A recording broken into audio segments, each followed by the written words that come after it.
Haleluya. Kita ambil roti dan anggur yang ada di tangan kita.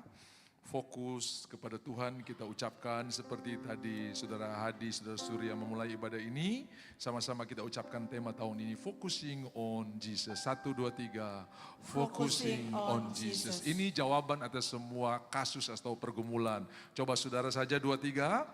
Focusing on Jesus. Saya kasih kasusnya, saudara kasih jawabannya. Ya, sekalipun tidak dihargai orang. Focusing on Jesus. Sekalipun dompet tinggal KTP. Focusing on Jesus. Sekalipun dikecewakan orang. Focusing on Jesus. Fokus kepada Tuhan ada jawaban atas semua pergumulan yang kita hadapi. Dan saudara-saudara, perjamuan kudus ini salah satu cara, adalah salah satu tools yang Tuhan berikan bagi kita untuk tetap fokus kepada Tuhan. Karena ini bukan peraturan manusia, bukan pendeta rapat supaya ada kegiatan. Tetapi ini adalah keputusan Tuhan. Karena Paulus berkata di dalam 1 Korintus pasal 11 ayatnya yang ke-23, apa yang kuteruskan kepadamu, maksudnya perjamuan kudus, telah aku terima daripada Tuhan.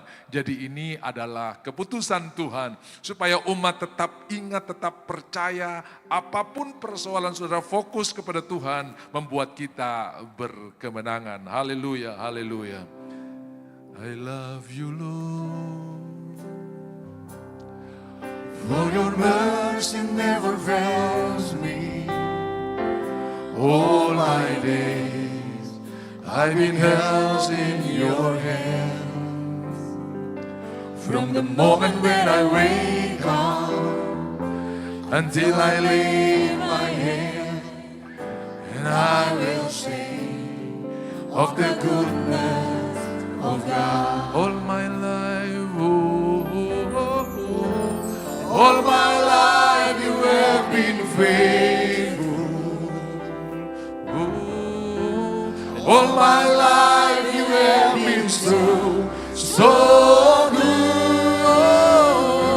With every breath that I am able, I will sing of the goodness of God. I love your voice. I love your voice. You have led me through the fire. You have led me through the fire. Darkness night.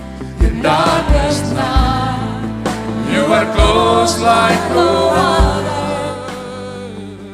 I know you as a father, I know you as a friend, and I have been in the goodness all my life. Oh, all my life you have been faithful.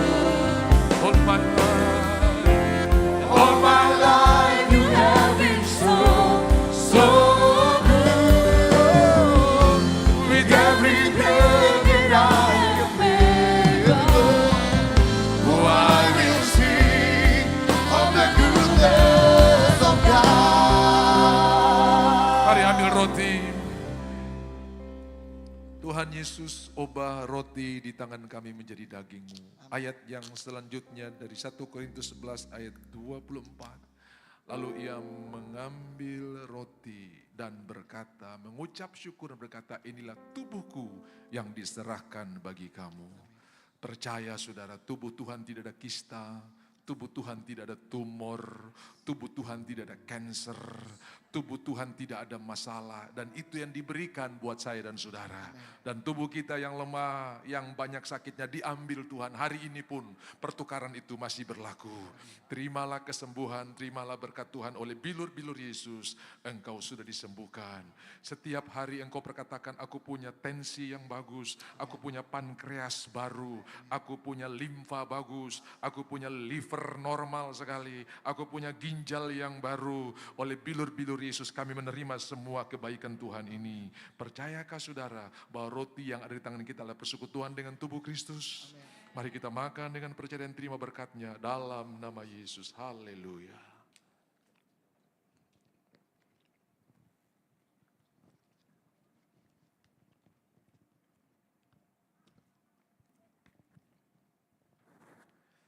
Terima kasih Tuhan. Ia mengambil cawan dan berkata, cawan ini adalah perjanjian baru. Semua berkata perjanjian baru. Saudara-saudara, dalam perjanjian yang baru Tuhan menyediakan bagi kita, Tuhan sangat aktif bagi kita. Ia mendahului kita di setiap kegiatan kita dan Dia menggenapi semua rencananya yang ada pada Tuhan terhadap saya dan saudara. Ia mengambil cawan dan berkata, cawan ini perjanjian baru yang dimeteraikan oleh darahku. Perbuatlah ini setiap kali kamu melakukannya, kamu mengingat akan aku. Berhenti ingat persoalanmu, berhenti ingat masalahmu, berhenti ingat keadaanmu, mulai ingat Tuhan yang sudah menyelesaikan bagi kita semua. Dia sangat mengasihi kita lebih daripada yang kita pikirkan. Ia berkata, setiap kali kamu makan dan minum roti dan cawan ini, kamu menyatakan kematian Tuhan sampai Ia datang. Maksudnya semua janji Tuhan digenapi hari ini juga, bukan besok, hari ini juga. Engkau punya perasaan dikembalikan kepada kebenaran, engkau punya pikiran dikembalikan kepada firman Tuhan, dan engkau berjalan di dalam anugerah Tuhan yang luar biasa. Percayakah saudara bahwa anggota yang kita persekutuan dengan darah Yesus, minum dengan percaya, terima berkatnya dalam nama Yesus. Haleluya.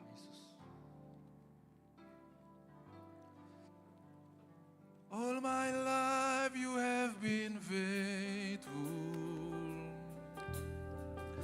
and all my life you have been so good. Oh, with every day that I am able, oh, I will sing of the goodness of God.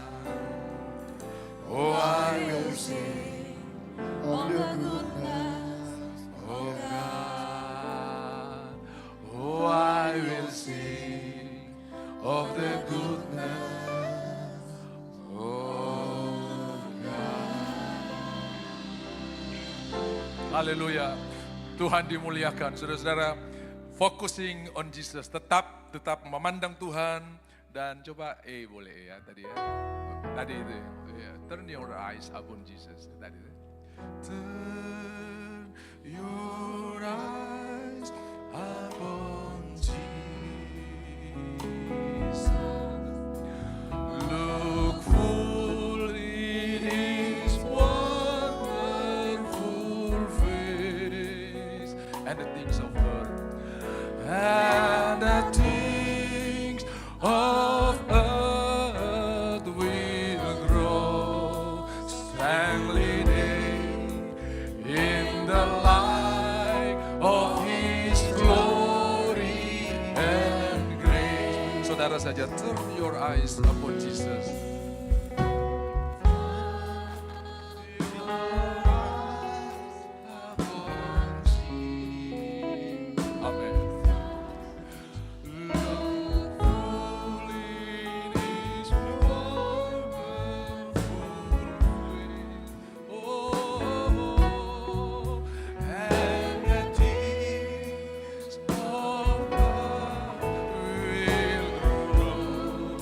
Amen.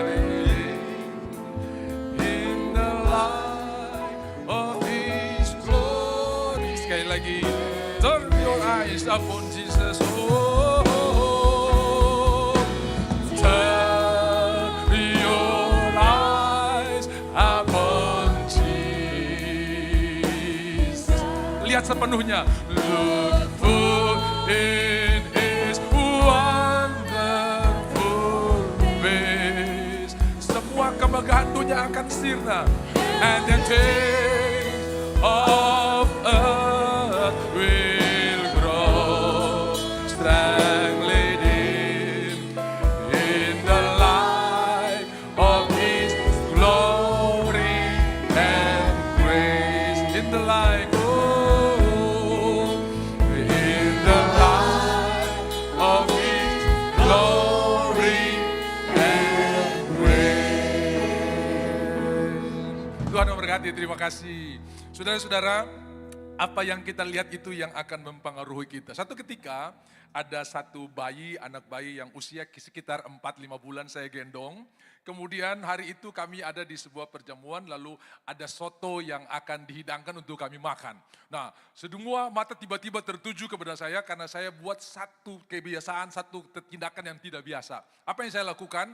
Bayi ini yang polos, yang tidak tahu apa-apa, saya pergi ke tempat di mana soto-soto itu sudah disiapkan, lalu biasanya yang namanya soto, ada jeruknya, sudah tahu ya, jeruk nipis yang sudah diiris-iris. Lalu saya ambil jeruk itu, saya bawa jeruk itu, lalu taruh di depan mulut daripada bayi itu. Semua orang yang lihat tiba-tiba ini, padahal saya belum ramas ini saudara-saudara ya. Dompu muka semua kacau, hancur. Kenapa? Mereka sudah bisa bayangkan kalau jeruk itu saya ramas, saya tetes di pasti itu mukanya kecut sekali. Ini muka belum kecut, semua orang yang lihat sudah kecut. Itulah kekuatan melihat saudara-saudara ya. Jadi kalau saudara lihat berkat, saudara akan lihat kemenangan. Saudara akan lihat berkat, saudara akan lihat berkat apa kuasa Tuhan dicurahkan. Makanya Mazmur 34 kayak kalau di Alkitab elektronik itu ayat 4 kalau nggak salah, tujukanlah pandangmu kepada Tuhan, maka mukamu akan berseri-seri dan engkau tidak akan malu tersipu-sipu. Bisa bilang amin? Jadi saudara-saudara, wajah Tuhan itu penuh dengan senyum. Wajah Tuhan itu penuh dengan sukacita. Wajah Tuhan itu penuh dengan kemenangan. Waktu saudara lihat kepadanya, saudara akan dipengaruhi oleh apa yang saudara lihat. Jadi kalau lihat Tuhan, pasti muka berseri-seri. Saya tahu waktu saudara menyembah Tuhan, saudara sementara fokus kepada Tuhan. Dan saya mau kasih tahu buat saudara, hari ini wajah saudara lebih berseri daripada sebelum masuk tadi saudara-saudara ya. Karena mungkin tadi pagi masalah kopi bikin saudara muka jadi sedikit jengkel. Tapi hari ini wajah Tuhan sudah mempengaruhi wajah saudara. Bilang kiri kanan, saya setuju dengan firman Tuhan. Haleluya, haleluya. Jadi saudara-saudara, melihat Tuhan membuat kita dapat berkat yang luar biasa. Karena di dalam kitab Mazmur salah satu nyanyian Syara, seperti mata hamba memandang kepada tangan tuannya dan hamba perempuan memandang kepada tangan nyonyanya. Demikianlah mata kita memandang kepada Tuhan karena kita akan dapat petunjuk. Salah satu berkat yang diucapkan Musa kepada bangsa Israel. Tuhan menyinari engkau dengan wajahnya, Tuhan memberikan engkau kasih karunia dan Tuhan menghadapkan wajahnya kepadamu. Artinya Tuhan memberikan direction, Tuhan memberikan petunjuk, Tuhan memberikan arahan ya. Bapak Ibu sudah dengar saya khotbah beberapa waktu yang lalu, salah satu yang bisa memberikan kita petunjuk itu wajah ya. Apalagi kalau orang tua yang sudah lama dengan anak-anak ya. Saudara-saudara, kadang-kadang satu kedipan mata bisa memberikan pengertian dan petunjuk yang cukup berarti. Ya, kalau ada anak kita yang buat kesalahan, langkah pertama yang mereka lakukan, apakah dapat dukungan atau dapat ancaman dari orang tua, melihat wajahnya. Kalau wajahnya senyum, aman berarti saudara ya. Tapi kalau wajahnya kacau, makanya saudara harus bedakan mana yang harus dihajar, mana yang harus diajar. Ada beda, hajar dan ajar ya. Ya, Tuhan bukan mengajar tapi Tuhan mengajar kita. Kalau anak saudara mau membantu saudara dalam ketidaktahuan, misalnya saudara pulang basah-basah naik motor lalu mantel hujan saudara basah, kemudian ada anak yang tiba-tiba mengasihani saudara, mau tolong saudara, dia ambil mantel hujan itu, jaket hujan itu yang plastik itu kemudian dia setrika supaya kering, maka saudara perlu ajar karena dia tidak tahu. Tapi kalau dia lempar-lempar gelas terus sudah bilang begini, anak nanti jatuh pica. Dia lempar terus, akhirnya jatuh pica. Itu hajar saudara-saudara ya, bukan ajar lagi. Jadi ada beda antara ajar dan hajar saudara ya. Kalau ajar kasih pengertian, kalau hajar mengerti tapi ngeyel saudara-saudara ya. Bikin terus saudara. Nah mari kita akan belajar firman Tuhan hari ini. Puji Tuhan, lagu-lagu yang dipilih, yang kita nyanyikan, itu sama dengan tema yang akan saya bawakan hari ini, yaitu menanti-nantikan Tuhan. Semua bilang menanti-nantikan Tuhan. Saudara-saudara, yang namanya menanti-nantikan itu sebetulnya kalau saudara baca di Yesaya 40 ayatnya yang ke-31, 30 itu orang muda menjadi lelah, teruna jatuh tersandung, tapi ayat 31, orang-orang yang menanti-nantikan Tuhan diberikan kekuatan, mendapat kekuatan baru. Mereka seumpama Raja Wali yang naik terbang. Ya, mari kita baca sama-sama, 1, 2, 3. Tetapi orang-orang yang menanti-nantikan Tuhan mendapat kekuatan baru. Mereka seumpama Raja Wali yang naik terbang dengan kekuatan sayapnya. Mereka berlari dan tidak menjadi lesu, mereka berjalan dan tidak menjadi lelah.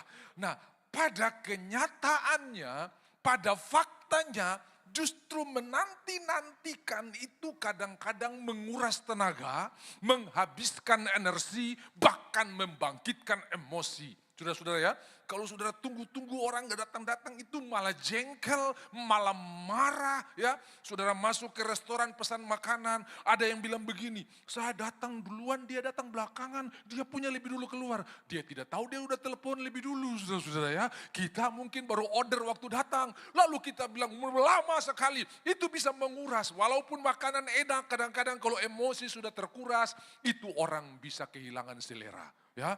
Sudah kehilangan selera, marah lagi. Akhirnya saudara, bukan berkat yang dia dapat, malah jadi sakit penyakit. Nah, dalam menanti-nantikan saudara-saudara, saya bisa bagi ada beberapa mode ya.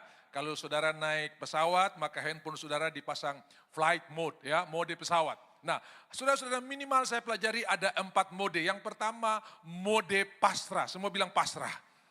Kalau mode pasrah ini pikiran tidak aktif, tindakan juga tidak aktif. Semuanya pasif. Sudah kun fayakun, jadi maka jadilah ya sudah ya. Saya supaya tapi ya sudah.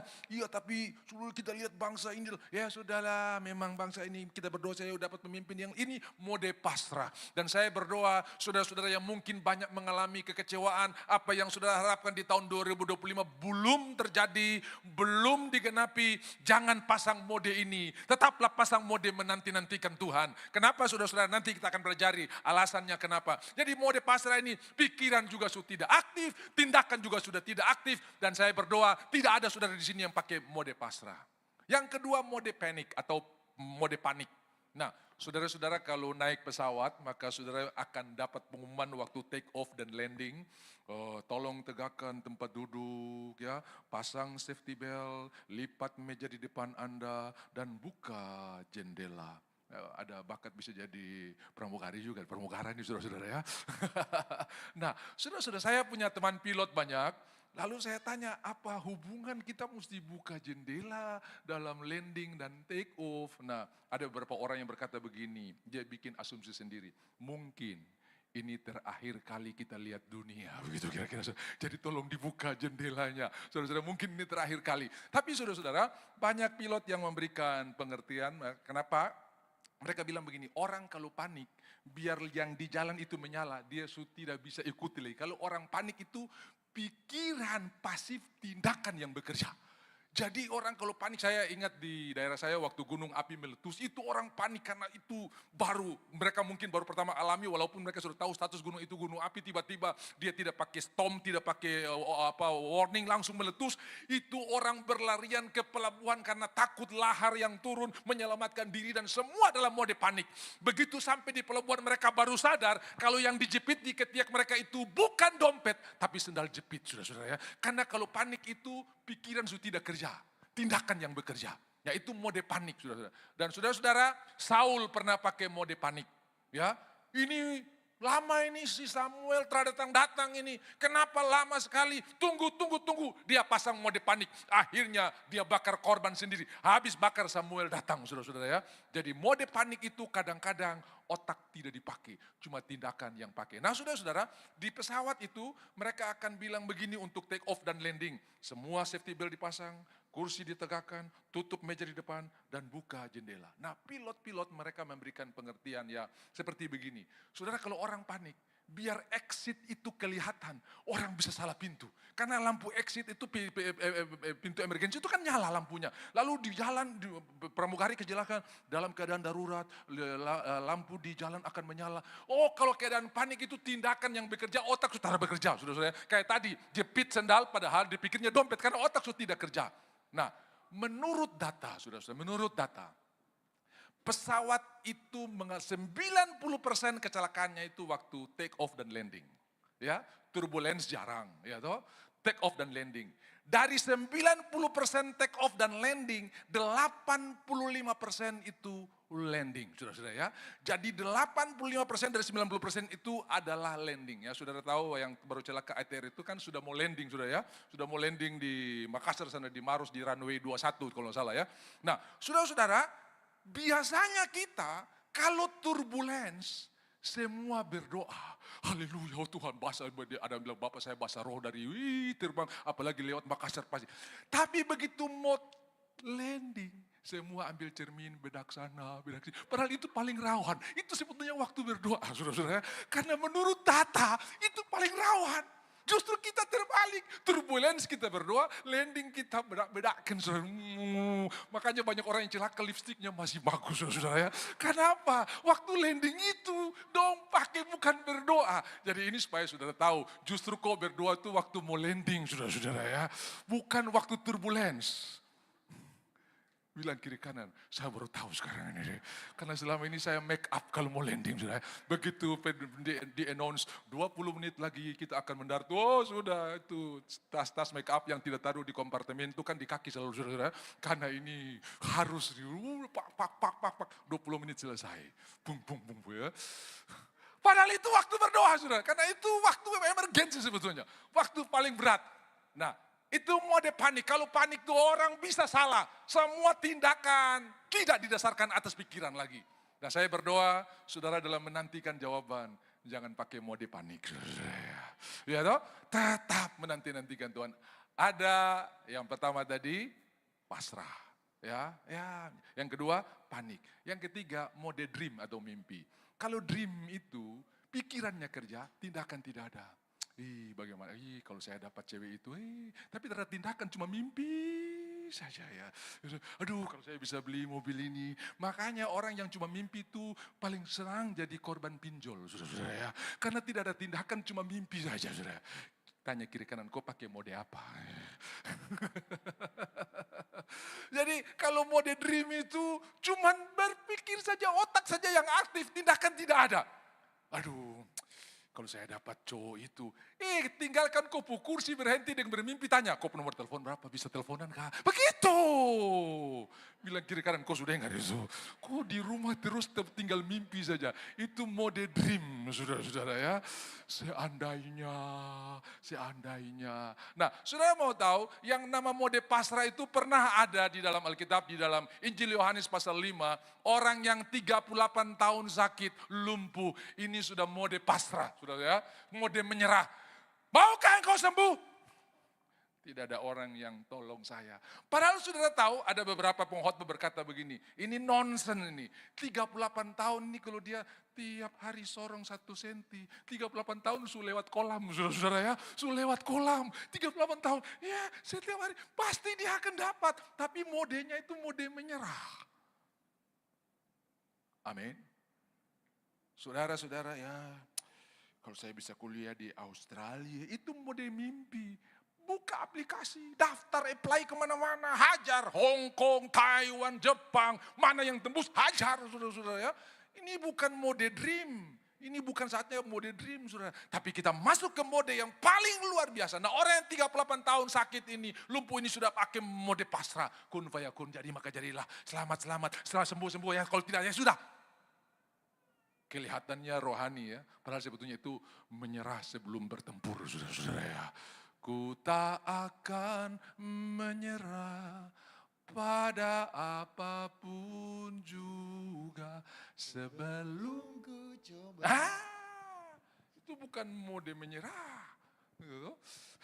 Apalagi saudara bersama-sama dengan Tuhan. Nah, sedikit gambaran bahwa 38 tahun ini sebetulnya gambaran orang Israel yang berjalan mengembara. 2 tahun dituntun sampai di Kades Barnea.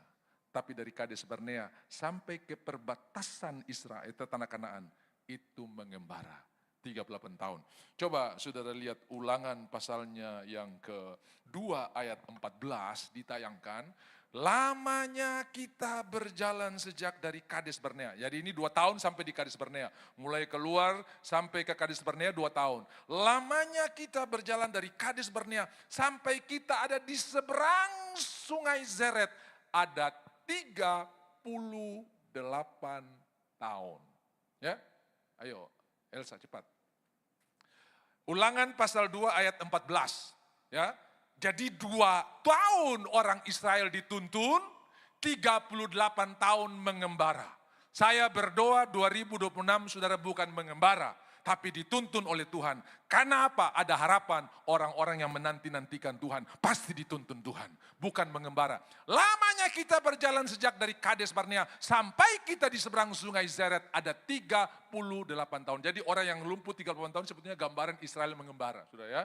Dan Tuhan datang melepaskan mereka. Ya, Tuhan datang untuk membebaskan mereka. Jadi 38 tahun mengembara, 2 tahun dituntun. Ya, karena dong melawan itu Tuhan suruh masuk, dong protes kiri kanan. Saudara-saudara jangan pernah melawan rencana Tuhan. Ya, jangan pernah berseberangan dengan rencana Tuhan. Salah satu yang membuat Tuhan tidak senang sekali dengan Amalek, karena Amalek ini melawan rencana Tuhan.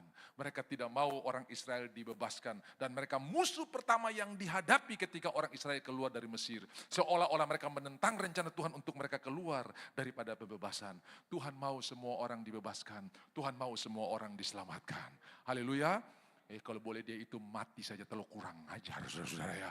Jangan menentang rencana Tuhan. Ya, saudara-saudara, kalau ada orang yang kurang ajar, orang yang tidak mau percaya, tidak mau bertobat, dia pasti akan menerima upahnya. Kalau ada orang yang menyakiti saudara, kalau ada orang yang membuat saudara kecewa, dia pasti mengalami apa yang menjadi balasan bagi dia. Tapi jangan tangan kita yang melakukannya. Biarlah kita menanam saham untuk kebangkitan dia, bukan kejatuhan dia. Dan satu waktu kalau dia mengalami hukuman, saya tidak punya saham di dalamnya. Karena saya menanam saham untuk kebangkitan mereka. Satu waktu kalau Sodom dan Gomora diselamatkan, itu karena Abraham berdoa. Tapi kalau toh mereka akan dihukum, itu bukan karena Abraham punya saham supaya mereka dihukum. Dia mau supaya mereka diselamatkan. Amin. Sudah tahu Daud? Daud ini punya kesempatan berulang kali untuk membunuh orang yang selama ini mengejar dia untuk mencabut nyawanya. Ayah mertua sekaligus Raja Saul. Saudara-saudara, satu ketika Daud bersembunyi di sebuah goa, dan di goa itu juga Daud ada di dalam. Saul datang buang hajat. Waktu Saul datang buang hajat di mulut goa, di mana Daud ada di dalamnya, maka seluruh prajurit, seluruh anak buah Daud mengangkat tangan dan berdoa, dan mereka berkata, hari ini genaplah firman Tuhan yang diucapkan Tuhan terhadap engkau ya Daud, bahwa musuh-musuh Tuanku, musuh-musuhmu akan diserahkan dalam tanganmu, dan hari ini genap waktunya. Daud berkata begini, hei, jangan. Tidak ada orang yang bebas dengan menjamah orang yang diurapi oleh Tuhan. Padahal posisi Daud hari itu mantan diurapi. Karena roh Allah sudah meninggalkan dia. Orang yang mantan diurapi saja masih dihormati, masih dihargai oleh Daud. Saudara, dan dia bilang jangan tanganku, biar tangan yang lain tapi jangan tanganku. Saudara-saudara, semua orang berkata bodoh sekali kamu, ini kesempatan emas. Tetapi Daud orang yang menanti-nantikan Tuhan. Dia tahu tindakan yang harus dibuat seperti apa. Nah, saudara-saudara, jadi mode yang ketiga adalah mode dream, cuma bermimpi tapi tidak punya tindakan. Ya, aduh kalau saya bisa dapat, betul ya, cuma sampai di mimpi. Tapi mari kita masuk ke mode yang keempat, yaitu menanti-nantikan Tuhan. Nah, saudara bisa perhatikan baik-baik di dalam Yesaya pasalnya yang ke-40 ayat yang ke-31 tadi, coba kembali ke sana. Bahwa saudara bisa lihat ada hal yang penting yang perlu saudara pelajari, yaitu orang yang menanti-nantikan Tuhan. Yang pertama naik terbang, semua bilang terbang. Dengan kekuatan sayapnya. Yang kedua berlari. Yang ketiga berjalan. Saudara bisa lihat bahwa semua kata yang ditunjukkan di sini adalah kata kerja aktif. Artinya dalam menanti-nantikan Tuhan, saudara perlu terus aktif. Berlari, berjalan. Saudara sama seperti seorang ibu atau keluarga yang menantikan anak yang akan lahir pada usia kehamilan yang ke-5 atau ke-6. Mereka akan pergi ke supermarket, cari troli, cari pampers, cari baju. Itu namanya aktif. Itu namanya bertindak. Menanti-nantikan yang bukan pasif tapi menanti-nantikan. Kenapa? Pasti 4 bulan kemudian, pasti 3 bulan kemudian bayi ini akan lahir. Nah, orang yang berharap kepada Tuhan pasti. Karena Alkitab berkata dalam Hosea pasal 6, yang ku kehendaki ialah sungguh-sungguh mengenal aku, maka aku akan muncul seperti fajar. Semua bilang fajar. Kapan ada fajar yang tidak muncul? Mungkin tidak kelihatan, tapi dia tetap ada. Tertutup awan mungkin, tertutup kabut mungkin, tapi fajar pasti akan muncul. Janji Tuhan pasti akan digenapi. Ada lagu lama sekali, coba F coba. Kalau saya masih ingat, Allah di sini sepasti udara, sepasti fajar mereka. Itu lagu lama, itu lagu sudah mungkin saudara belum lahir lagu ini ditulis saudara ya. Jadi dari cara menyanyi saudara bisa tahu lahir tahun berapa orang ini saudara. Oh ya, ini kebanyakan kita lagu-lagu milenium, jadi lagu ini agak sedikit ketinggalan saudara ya. Lagu ini agak sedikit tertinggal. Allah di hati, ada yang Allah di hati, Allah di sini, sepasti udara, sepasti fajar mereka. Jadi kalau Tuhan ada, kalau kita mengenal Tuhan, kita menaruh harap kepada Tuhan, sepasti fajar. Demikianlah janji Tuhan akan digenapi dalam hidup kita. Dia akan turun seperti hujan. Hujan kalau turun tidak pernah bilang begini, saya lihat dong kurang siap, saya balik lagi. Ada hujan yang balik? Tidak ada saudara-saudara ya. Kalau dia turun, pasti turun. Ya, kecuali orang Manado kalau nyanyi lagu Waktu Daud Melompat-Lompat. Waktu Daud melompat-lompat. Refrennya, dia datang balik ulang. Saudara, jadi datang balik lagi saudara-saudara. Saya percaya kalau orang datang bisa balik, tapi kalau hujan turun tak pernah balik-balik saudara-saudara ya. Sekali dia turun pasti akan kena sasaran. Amin. Terhadap hujan yang ngambek di tengah jalan biasa balik aja. Tidak ada saudara, pasti dia akan sampai. Kalau sekali dia turun, pasti dia akan turun. Begitulah Tuhan, sepasti fajar, sepasti hujan. Orang-orang yang menanti-nantikan Tuhan, itu aktif. Dia melakukan tindakan iman. Saya sudah cerita buat saudara, ada hamba Tuhan yang punya satu kepastian, dia tahu bahwa dia tahu Tuhan sudah menjawab doanya, bahwa dia akan punya kendaraan untuk pelayanan. Tiba-tiba dia pulang ke rumah, bikin garasi. Orang tanya, bikin apa Pak? Tambah ruangan? Oh tidak, bikin garasi. Untuk apa? Untuk mobil. Gila ini orang ini, gila ini. Terlalu rindu mobil, saya tahu dia bu ekonomi seperti apa. Jangankan beli mobil, bannya saja nggak mungkin dia beli, apalagi mobilnya. Sudah, tapi dia ambil tindakan. Orang yang menanti-nantikan Tuhan aktif. Haleluya. Saudara percaya Tuhan sudah sembuhkan saudara? Bukan dream. Mulai bertindak. Orang tua dulu saudara, itu nggak pakai Tuhan. Mereka bilang ini demam ini kalau dikasih ikut dia tambah jadi-jadi. Jadi ambil parang, ambil pacul, pergi ke kebun, para sana, para sini, pacul sana, pulang sudah keringat. Kita sekarang sehat-sehat mikir, jangan-jangan saya jantung, beli sepatu olahraga, jantung lo koko, langsung ko jantung, saudara ya. Karena apa yang kau pikirkan demikianlah engkau. Jadi pasang mode menanti-nantikan Tuhan. Bilang kiri kanan, jangan salah pasang mode. Ya. Jangan salah pasang mode, saudara-saudara ya. Menanti-nantikan Tuhan.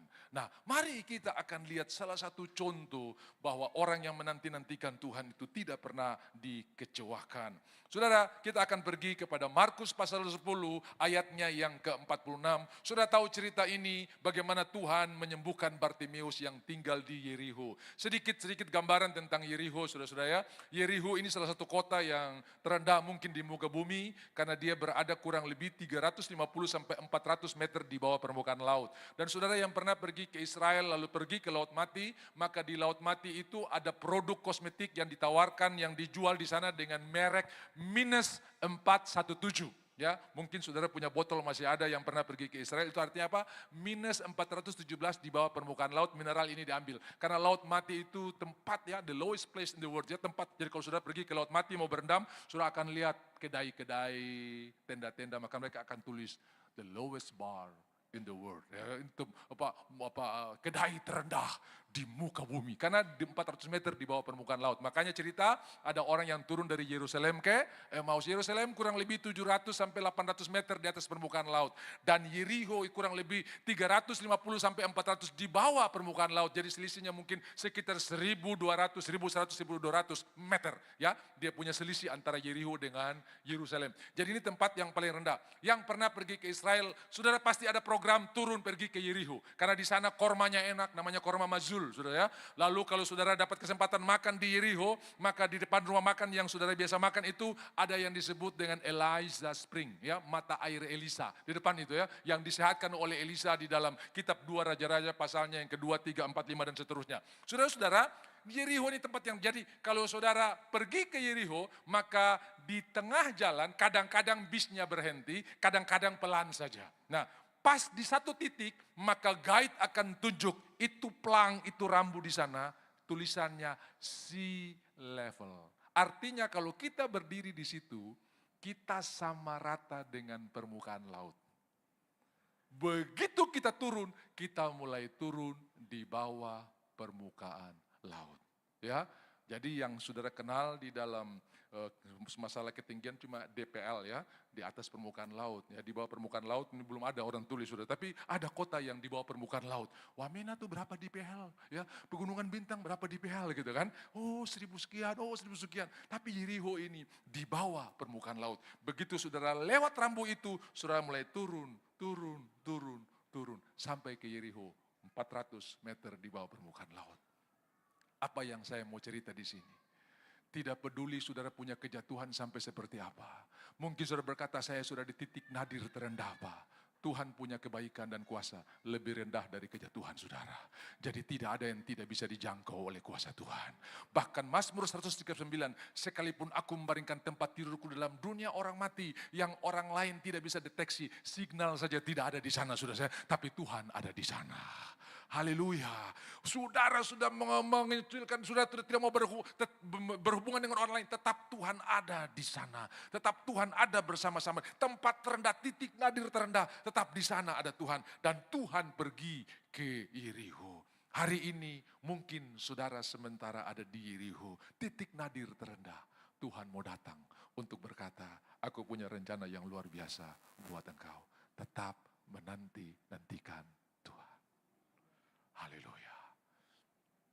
Lalu tibalah murid-muridnya, lalu Yesus dan murid-muridnya. Jadi rombongan, ada Yesus, ada murid-murid, dan orang banyak berbondong-bondong. Sudah bisa bayangkan orang banyak berbondong-bondong itu seperti karnaval, seperti pawai, orang berbondong-bondong. Lalu ada satu orang yang disebutkan namanya dengan jelas, Bartimeus, seorang yang buta, seorang pengemis, duduk di pinggir jalan, namanya jelas sekali. Dari semua peran-peran yang ada ini, ada Yesus, ada murid-murid disebutkan namanya, ada orang banyak apalagi saudara-saudara ya.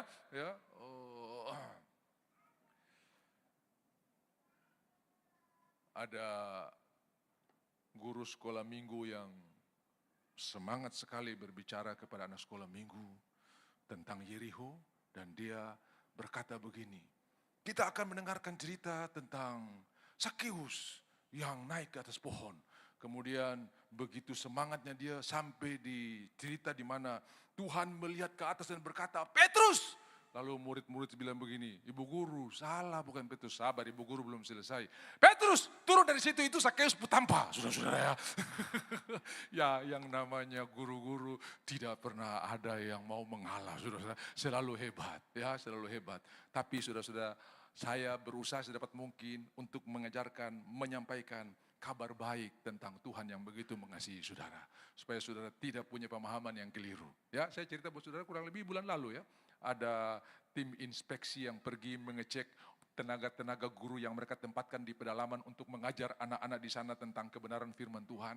Sesudah beberapa bulan mereka naik dan cek, boleh enggak kami punya kesempatan untuk berbicara dengan anak-anak? Boleh, silakan. Lalu anak-anak dikumpul, kemudian inspeksi ini orang-orang yang dari kota ini yang datang untuk mengecek mereka mulai kasih pertanyaan. Anak-anak, siapa yang meruntuhkan tembok Yeriho? Semua bilang begini, bukan kami, bukan kami.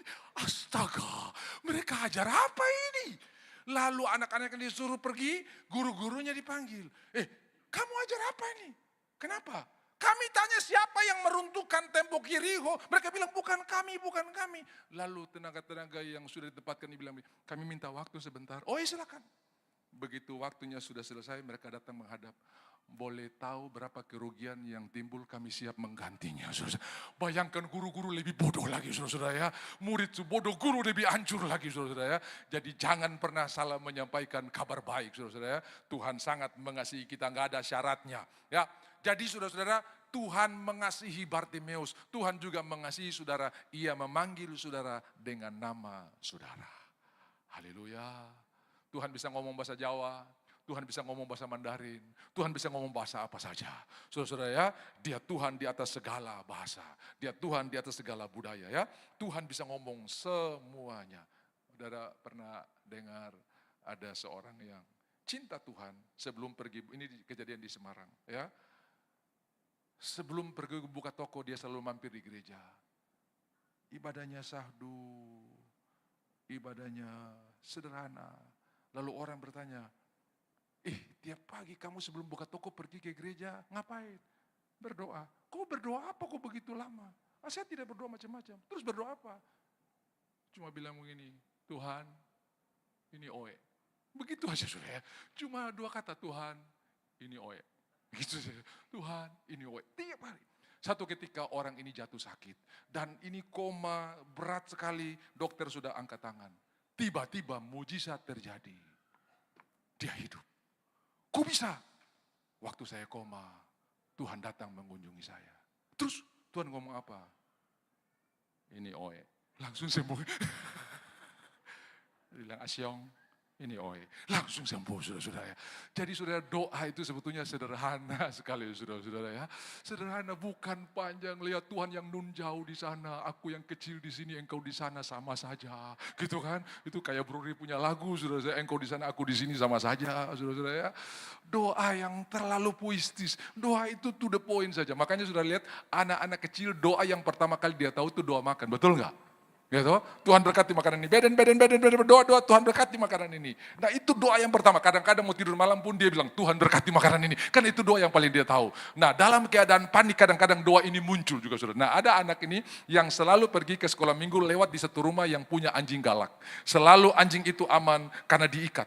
Tapi entah kenapa, hari itu waktu dia lewat, anjingnya terlepas. Lalu anjing ini mengejar dia. Sudah dia anak kecil dengan anjing, kira-kira siapa yang menang lomba? Tidak mungkin lah. Begitu anjing sudah kata, Tuhan berkati makanan ini. Anjing stop, saudara-saudara ya. Anjing stop. Kenapa? Bukan doanya orangnya yang Tuhan lihat. Makanya Alkitab tulis dalam kitab Yakobus, doa orang benar besar kuasanya. Bukan doa yang benar. Kadang-kadang doa sebenar orang terbenar, saudara-saudara ya. Tapi doa salah orang benar besar kuasanya. Bilang kiri kanan kau sudah dengar itu. Haleluya, tepuk tangan buat Tuhan kita. Kenapa saya katakan ini? Saudara punya status hari ini orang benar bukan karena perbuatan saudara, tapi karena perbuatan Tuhan. Jadi tetap taruh, kalau telepon anak saudara, shalom orang benar. Ah mama apa nih? Kalau telepon suami, salam papa orang benar. Suaminya mikir, ada apa nih? Jangan ini hari terakhir dia kan? Tapi ucapkan saja, ya, ucapkan saja ya. Ucapkan karena kita dipanggil untuk mengucapkan status kita yang sudah Tuhan berikan buat kita. Amin. Saya baru ketemu seorang, saya bilang begini, tiap kali Bapak telepon anak saudara, pakai Hakim 6 ayat 12. Hei engkau pahlawan yang gagah perkasa. Itu di end product, hasil akhir. Sementara Gideon masih ketakutan, sudah disebutkan di end produknya. Hei engkau pahlawan yang gagah perkasa. Amin. Jangan bilang laki-laki penakut terlaku, itu terada ayatnya saudara-saudara ya. Hei engkau pahlawan yang gagah perkasa. Mulai praktek, kadang-kadang salah, tapi praktek saja. Waktu saya dan istri mulai praktik memanggil papi dan mami, saudara-saudara ya. Ada kesalahan fatal, saudara ya. Begitu saya panggil dia mami, dia jawab ya pipa. Saudara, waduh, gawat, saudara-saudara. Gawat. Tak apa-apa, tapi latihan saja, saudara. Bapak Ibu yang dikasihi oleh Tuhan, Tuhan mengenal engkau. Di tempat terendah pun Tuhan mengenal. Dan saya mau berkata, Bartimeus, seorang yang memakai mode menanti-nantikan Tuhan. Karena dia aktif, dia bukan pasrah, dia bukan menyerah, dia bukan dream. Seandainya satu ketika kalau aku bisa melihat, dia bukan pakai dream, dia bukan pakai panik, tapi dia pakai menanti-nantikan Tuhan. Mari kita lihat ayat yang selanjutnya. Markus 10 ayat 47. Lalu ketika didengarnya, berarti pasti Bartimeus ini sudah pernah mendengar tentang Tuhan. Jadi orang ngobrol, wih tadi saya lihat Yesus buat ini, yang lewat ini Yesus. Waktu dia dengar orang berbicara ini Yesus. Bapak Ibu yang dikasihi oleh Tuhan, Tuhan bisa pakai firman 5 hari lalu, Tuhan bisa pakai firman 10 hari lalu, Tuhan bisa pakai firman 20 hari lalu, Tuhan bisa pakai firman 10 tahun lalu. Karena firman Tuhan tidak pernah expire. Ibadah saja Roh Kudus bisa mengingatkan saudara. Bahkan sudah lihat kesaksian 40 tahun lalu masih berlaku hari ini. Karena Rahab berkata, ketika kami mendengar Tuhan mengeringkan laut di depan kamu, tawarlah hati kami untuk menghadapi kamu. Itu 40 tahun lalu. Jadi kesaksian itu tidak ada expire-nya. Amin. Tidak ada expire-nya. Bahwa 40 tahun masih terasa kuasanya. Mungkin Rahab berkata begini, kenapa kamu terlalu lama? 40 tahun masih terasa bagaimana Tuhan mengeringkan laut itu di hadapan bangsa-bangsa ini. Mereka ketakutan. Jadi Bartimeus ini dengar aja firman Tuhan. Saudara mengerti tidak mengerti, datang baca firman Tuhan. Kenapa? Di dalam komunitas, di dalam gereja, Tuhan sudah urapi pemimpin-pemimpin. Bukan cuma saya. Orang-orang yang berkhotbah, orang-orang yang diutus Tuhan untuk memberikan pengertian. Baru saya mengerti kenapa ayat ini bilang begini. Nah, ada banyak gereja yang tidak mengizinkan perempuan untuk berbicara karena mereka memakai tulisan Paulus. Ibu-ibu kalau mau bertanya, tanya di rumah. Kenapa Paulus tulis begitu? Karena konteks ibadah pada waktu itu berbeda dengan kita. Sekarang ini suami istri bisa duduk sama-sama. Istri bisa senggol suami. Kayaknya tadi pendeta salah sebut ayat itu. Masih bisa diskusi. Tapi konteks ibadah, pola ibadah mereka laki-laki di bawah, perempuan di balkon dengan anak-anak. Coba kalau dia tadi mengerti. Pace, itu ayat salah. Kacau itu ibadah, saudara-saudara ya. Ya, mace, kok jangan bicara di sini. Oh kacau, saudara. Jadi nanti pulang tanya di rumah. Nah, karena tidak mengerti konteks, maka itu jadi keputusan. Perempuan tidak boleh berbicara. Nah gitu kan? Padahal kita mesti tahu konteksnya. Ketika sudah pergi, sudah akan dijelaskan. Ini pola ibadah pada waktu itu. Kenapa? Waktu Paulus pergi menginjil, yang dia cari itu sinagoga. Dan model beribadah di sinagoga, laki-laki di tempat sendiri, perempuan di tempat sendiri dan anak-anak. Lah kalau dong diskusi, bagaimana ibadah itu hancur. Sudah dari balkon dia berteriak, Pace, itu pendeta salah bicara ayat itu. Oh rusak. Saudara. Makanya disuruh nanti tanya di rumah. Sekarang kita ini masih bisa. Ya toh, jangankan bertanya, scroll Facebook pun bisa, saudara ya. Gitu kan, sampai akhirnya kita tidak dapatkan apa yang dihotbahkan. Nah, Tuhan selalu berikan pengertian kepada orang-orang yang diurapi untuk menyampaikan apa yang selama ini tidak mengerti. Masih ingat kasus Sida-Sida di dalam Kisah Rasul pasal 8. Dia tidak mengerti apa yang dia baca. Dan Tuhan mengurapi Filipus untuk memberikan pengertian. Ini yang dimaksud orang yang menulisnya atau orang lain. Yang dimaksud dirinya atau orang lain. Domba itu dibawa ke tempat pembantaian dengan keluh. Ya toh, oleh bilur-bilurnya. Lalu dia tanya, ini siapa ini? Ini si nabi yang bernubuat atau orang lain? Lalu mulai Filipus menjelaskan tentang firman Tuhan. Bicara tentang Yesus. Dan hari itu di Gaza, Sida-Sida ini dibaptis. Kita tahu Gaza sekarang tempat perang. Tapi di Alkitab Gaza dulu tempat baptisan, saudara-saudara ya. Jadi itu Sida-Sida dibaptis di Gaza di sana, saudara ya. Dan akhirnya dia bisa mengerti. Berapa banyak dari saudara yang bilang, oh saya baru mengerti. Ya toh, kalau saudara tidak mengerti ketika Tuhan berkata begini, kalau matamu satu bikin kacau, cungkilah mata itu. Saya percaya gereja tidak lebih daripada orang-orang yang bekas amputasi semua. Ada di atas satu mata, ada di atas satu tangan, ada di atas satu kaki, hancur semua. Tapi Tuhan sementara mengembalikan standar hukum Taurat. Kamu gak bisa masuk di standar ini kalau tidak ada yang bisa menolong. Makanya Tuhan datang untuk menggenapi hukum Taurat supaya kita bisa menikmati kasih karunia yang luar biasa. Haleluya. Ada orang berkata begini, Tuhan menciptakan dua mata untuk kita melakukan firman Tuhan, berdoa dan berjaga. Rupanya ide ini muncul di sekolah Alkitab. Karena di sekolah Alkitab itu saudara sementara doa makan yang baru-baru daftar masuk itu, begitu amin depo ikan su hilang, saudara-saudara ya. Ya jadi ada lagi yang mulai pakai, begitu makan tutup tangan. Lalu ada yang bilang, sudah gampang kita pakai ayat Alkitab lah. Berdoa dan berjaga. Satu mata tutup berdoa, satu mata buka berjaga, saudara ya. Jadi berdoa begini, saudara ya. Sementara berdoa, satu berjaga. Ini berdoa, ini berjaga, saudara ya. Berdoa dan berjaga. Tapi saudara-saudara kita lewati itu. Mari kita lihat bahwa waktu Bartimeus mendengar itu Yesus, this is my time. inilah waktuku. Karena selama ini dia menanti-nantikan Tuhan dalam aktif. Bukan dream, bukan pasrah, bukan cuman sekedar panik. Tapi dia menanti-nantikan Tuhan dengan sukacita. Haleluya. Begitu dia dengar, mulailah ia berseru. Antara berseru dan dijawab. Biasanya ada sela, ada jeda, tantangan. Ada di antara saudara, Pak saya mulai sungguh-sungguh tapi tantangan banyak. Itu so dekat jawaban. Jangan berhenti. Coba senggol pelan-pelan. Kau sudah dengar itu. Kayaknya kau semua menyerah gitu. Lalu saudara suruh dia nyanyi lagu itu. Ku tak akan menyerah. Ini lagu Bartimius belum dengar saudara ya. Tapi dia tetap semangat. Antara berseru dan dijawab ada sela, ada jeda. Banyak orang, bukan satu orang. Kalau satu orang masih bisa hadapi. 2 orang masih bisa hadapi. Tapi kalau banyak, ini kasus di Sorong. Dia pun dada ini telanjang, dia tato di sini. Terada yang saya takut. Woi, tiap malam dia bikin kacau, semua orang resah dengan orang ini. Lalu satu ketika mereka mufakat. Malam ini kita keroyok dia.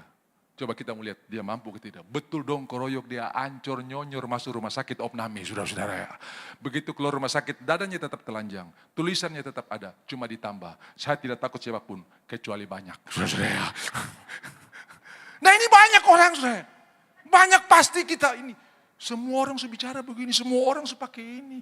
Kau masih bertanding mode itu. Semua orang tilep-tilep di bawah meja. Kau masih bertanding, kau pakai kejujuran itu. Ini banyak ini.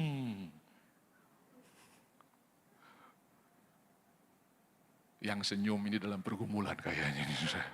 Apakah saya mau ikut mode itu atau mau bertahan ini saudara ya. Ini banyak orang, bukan cuma satu. Kalau satu saya masih bisa. Tapi Bapak Pendeta semua miring cuma saya sendiri. Minta anugerah Tuhan. Karena justru disitulah Tuhan menyatakan terangmu lewat engkau. Dan orang akan berkata, dia pakai cara kita tapi kok dia bisa diberkati ya. Karena sumber berkat kita itu Tuhan. Cuma, check one, institusi cuma salah satu, bukan satu-satunya. Salah satu. Resource kita Tuhan. Kantor, perusahaan, bisnis cuma salah satu. Bisa bilang amin? Waktu berjalan cepat sekali. Semua selesai ini saudara. Saya pacu.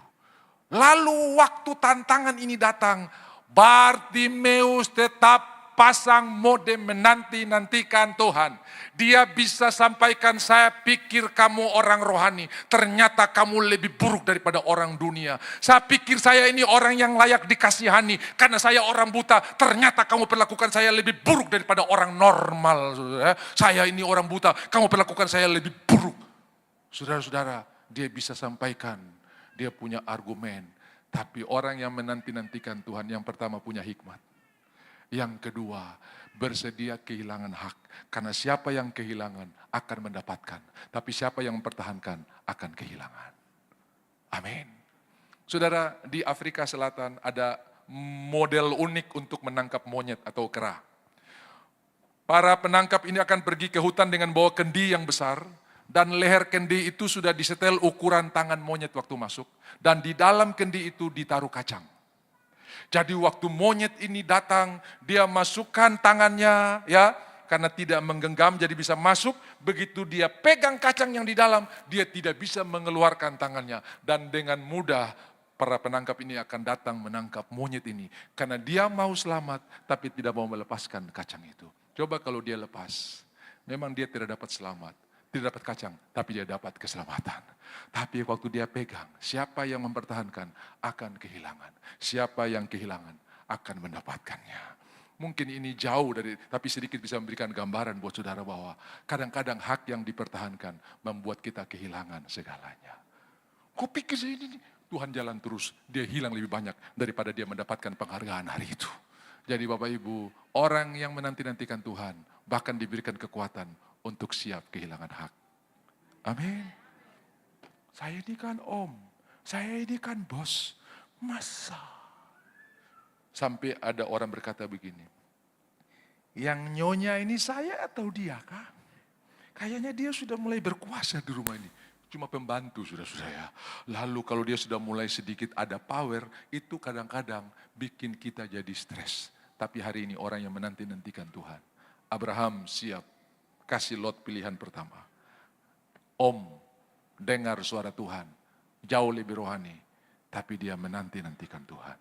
Bartimeus, orang banyak mendengar. Orang banyak mendengar. Ayat selanjutnya.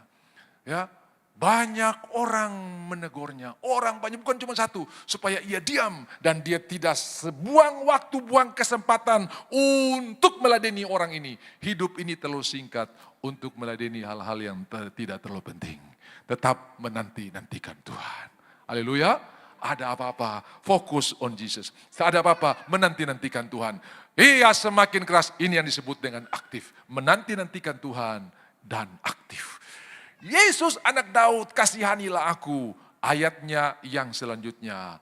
Lalu Yesus berhenti, semua bilang berhenti. Saudara-saudara, kalau presiden lewat, kau bisa suruh presiden berhenti. Pak Prabowo, kau ditangkap pas pampres dong, kasih masuk penjaraku. Kalau bupati lewat, minggir. Oh, semua penjaga. Tapi raja di atas segala raja yang angkat presiden, yang angkat pemimpin, bisa dihentikan langkahnya. Karena ada orang yang menanti-nantikan Tuhan.